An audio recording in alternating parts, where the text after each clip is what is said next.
Je m'appelle donc Christophe Didier, je suis conseiller viticole au centre vinicole Champagne-Nicolas Feuillat depuis 14 ans. Le métier de conseiller viticole consiste à former, à informer, à accompagner les viticulteurs dans une démarche de respect de l'environnement, de qualité des eaux, de sécurité alimentaire, mais aussi donc à assurer la sécurité du viticulteur quand il manipule en particulier les produits phytosanitaires. Donc ça c'est un métier qui est très saisonnier puisqu'on va suivre l'évolution de la pousse de la vigne.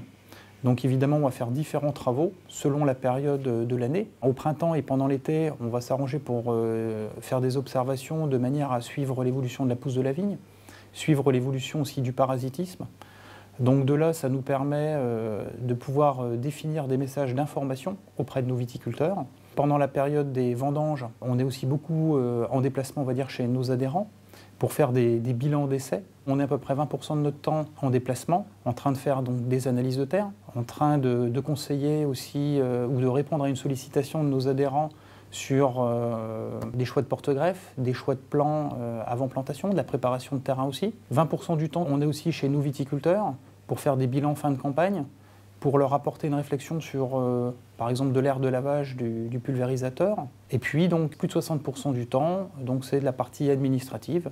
Je vais faire donc un bilan fin de campagne, de la veille technique et de la veille réglementaire, organiser des sessions de formation et puis préparer des réunions hivernales. Donc c'est vrai que le métier de conseiller viticole, j'aurais tendance à dire, c'est un métier qui est complet, où finalement on ne fait jamais un travail répétitif. Les contraintes qu'on peut éventuellement avoir au niveau du métier, bon, c'est déjà avoir un bon relationnel. Donc c'est vrai que celui qui est un petit peu introverti, ça sera un petit peu plus difficile pour lui. Surtout qu'en plus on peut être amené à s'exprimer devant le public.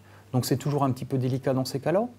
C'est vrai que c'est un métier aussi, on est beaucoup à l'extérieur, donc il y a des fois les conditions climatiques, elles ne sont pas spécialement favorables. Il faut savoir chausser les bottes et mettre les habits de pluie, on va dire. Par contre, après, on a aussi d'autres avantages, c'est qu'on est autonome. On a une grande souplesse au niveau des horaires, évidemment. Je suis tombé dedans quand j'étais petit. C'est vrai que très jeune, j'ai voulu m'orienter vers de la partie conseil viticole. Donc j'ai fait un bac technique. Ensuite, j'ai fait un BTS viticulture œnologie. Comme j'étais intéressé, passionné par ce métier, donc j'ai fait aussi un diplôme d'œnologue. Et finalement, ce qui m'a plus plu, et puis à travers les opportunités de la vie, c'était dans la partie conseil viticole. Et c'est vrai que comme c'est un métier en pleine évolution, ça me plaît énormément et je m'éclate.